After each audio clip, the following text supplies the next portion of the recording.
Greetings cats and kittens, welcome once again to Baggy Hi-Fi, this YouTube channel devoted to record collecting and this thing called the vinyl community here in the UK. Happy New Year to everyone watching this video.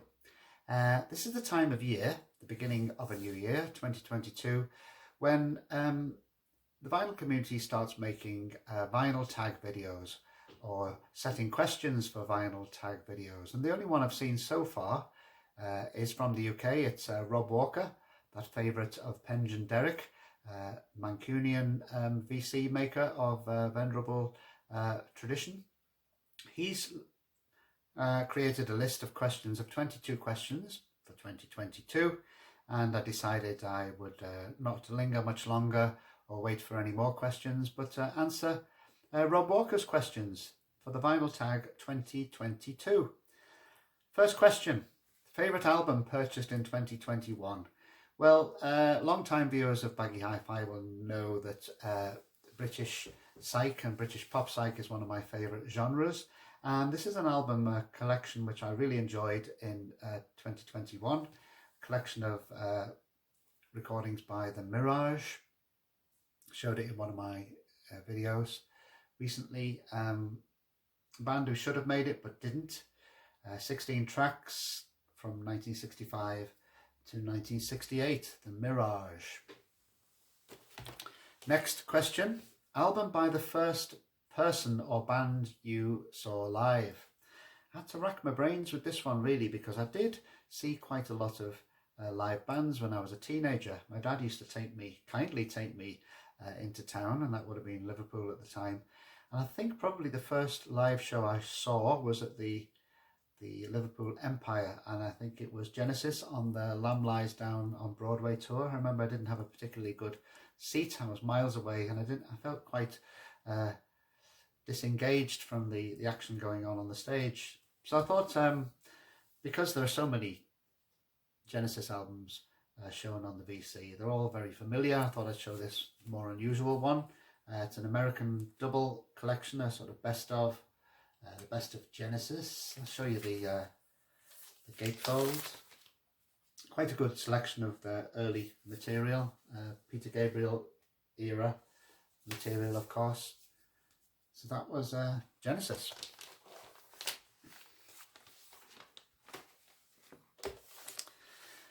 Next, third question is album by a duo,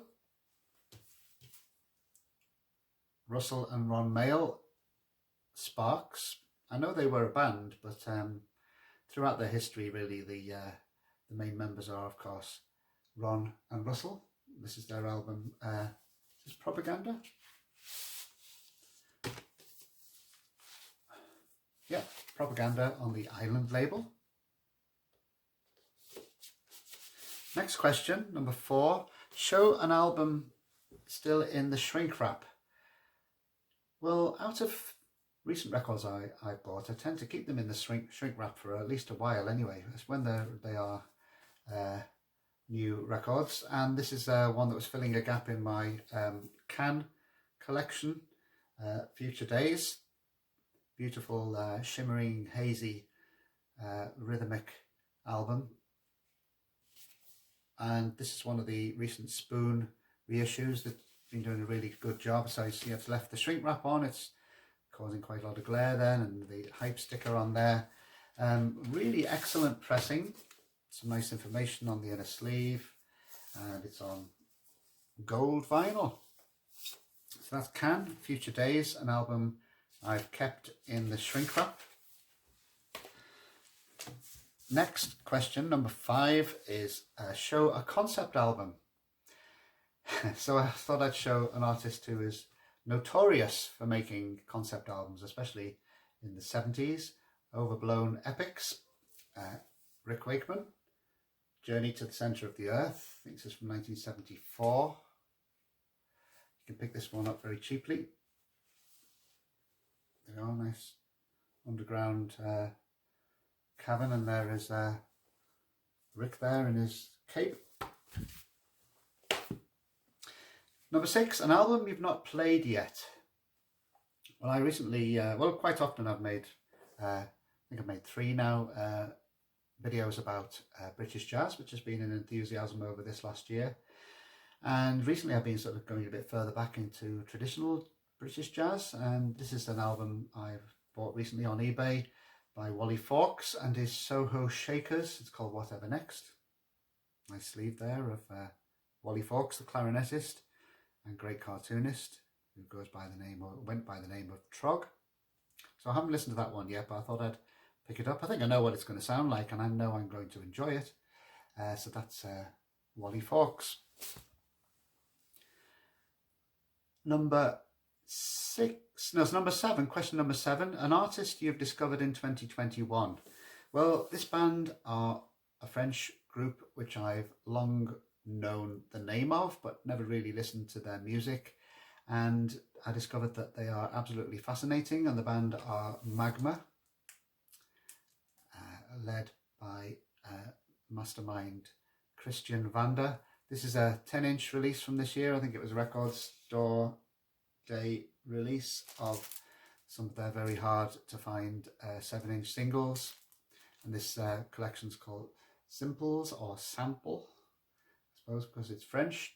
And I've been picking up some used vinyl versions of the originals by Magma, but they're quite hard to get hold of, quite expensive.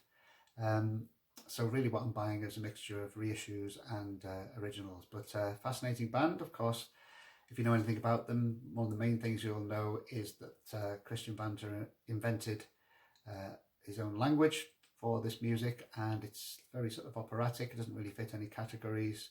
People try to put it into the prog category, but is it known as Zool music? I think it is. I don't know whether Christian Vander invented that term himself. Possibly. I need to find out more, but great to discover this band in 2021. Next question, show a live album. One of my favourite live albums by one of my favourite bands from the 80s, from the scene called the Paisley Underground, and it's Rain Parade, and the album is Beyond the Sunset. Contains some of their best songs, recorded live in Shibuya Hall, Tokyo, December the 16th, 1984, on the Island label, Rain Parade. Next, show an album from a different continent. So I decided to show Australia, and this is a compilation of the band The Go-Betweens called Metal and Shells. Very good compilation, includes some of their best songs, Cattle and Cane, Bachelor Kisses, Part Company, Unkind and Unwise, one I return to quite often. Next, show an album with a price sticker on the jacket. Now this is a best of double album which I've shown before of the Grateful Dead, and this has 3 layers of price stickers. So I think the original price was $5.49, and then there's another sticker which was £4 something at one point, and then I paid £12.50 for it in Steeltown Music Shop in Concert, County Durham.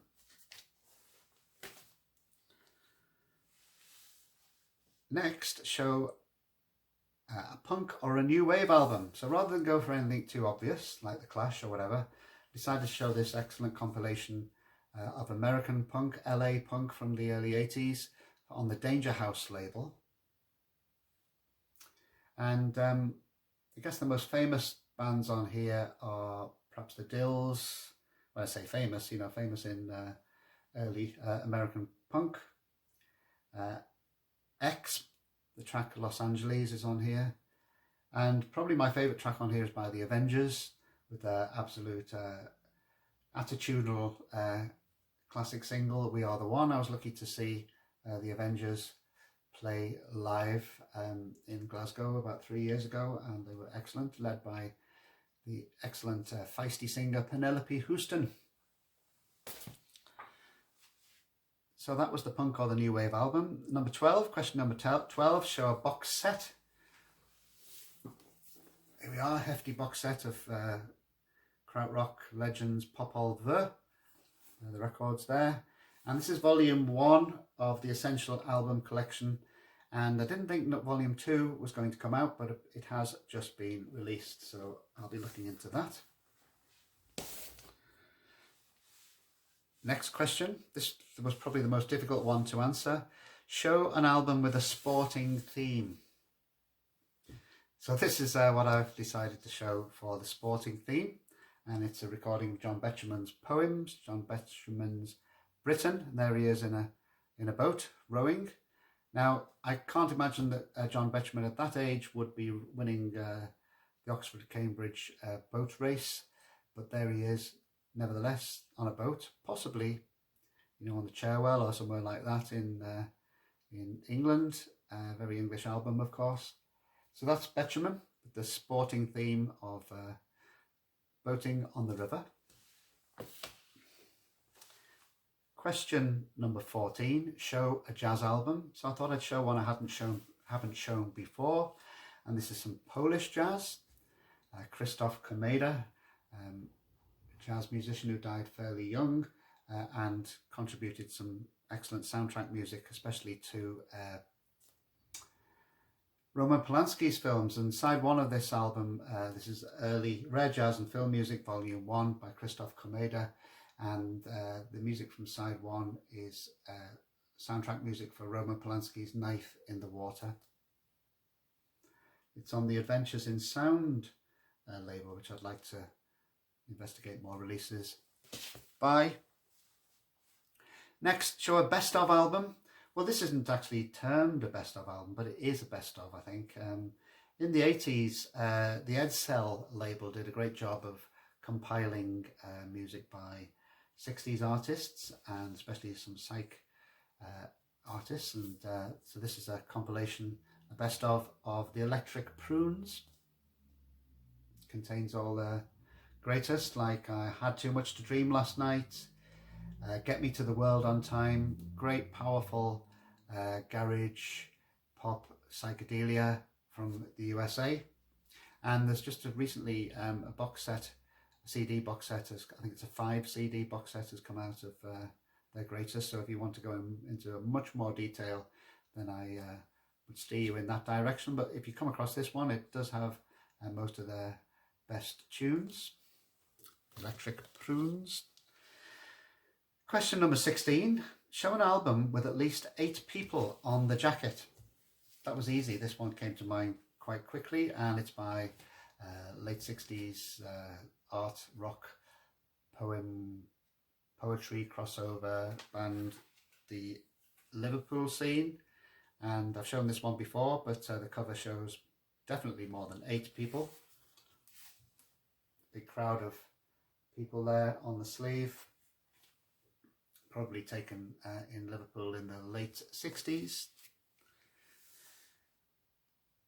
Question number 17, show a soundtrack album.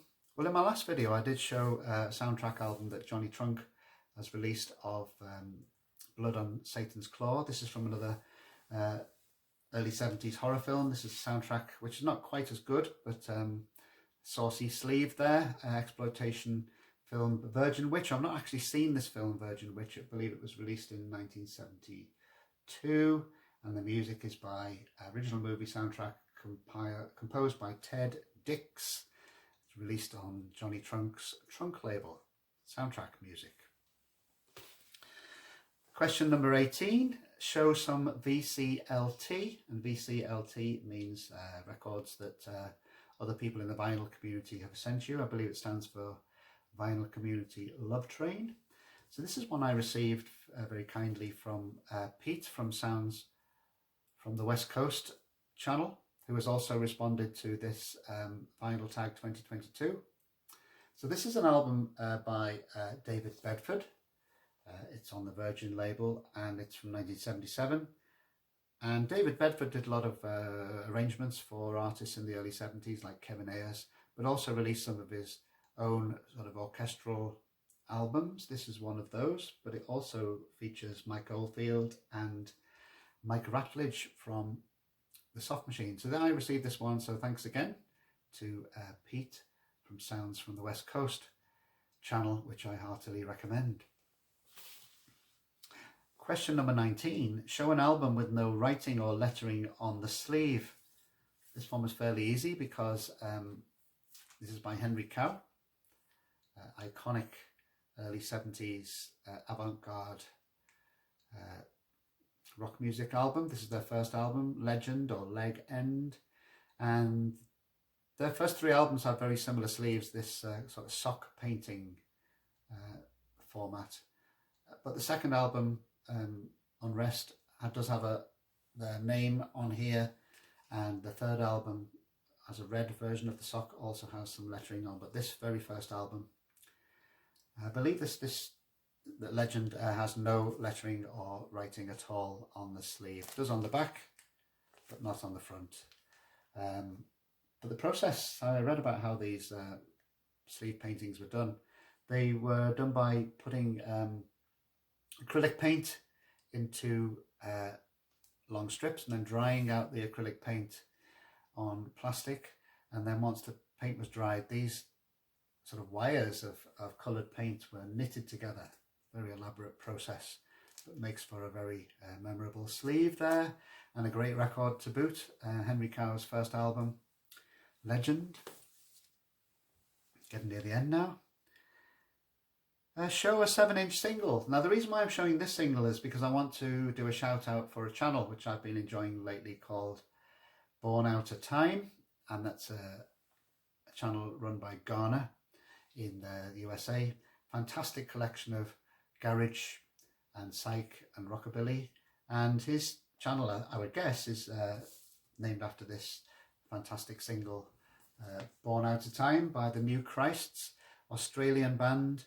In the mid-80s on the Citadel label, there were a run of fantastic garage and psych revival records, and this is one of them, Born Out of Time by the New Christs. 7-inch single on it's on Sonic's records, but most of these were, I think, was probably licensed from Citadel Records, Australia. There we are. And do have a check out of Garner's channel, Born Out of Time. Question number 21. Show a coloured vinyl album. Well, nearly all recent releases seem to be on coloured vinyl, but this is one from the early 90s by band Sundial. There we are, it's got Overspill. It's on tangerine coloured vinyl. Come to the last question now, number 22. Show an album from 1982. 40 years ago, of course. Scary, eh? So this one is from, I think it's really probably the final Roxy Music album, studio album, I would imagine. I think it was from 1982. Avalon. Quite a lot of people who like Roxy music don't like this later Roxy music because they were just so smooth. But I think that all that Brian Ferry and the gang were trying to do in producing very lush, smooth music was achieved on this album, Avalon. Do enjoy listening to this one now and again when I'm in the mood, and I slip on my velvet smoking jacket. So that's the final question of Rob Walker's vinyl tag questions for the beginning of 2022.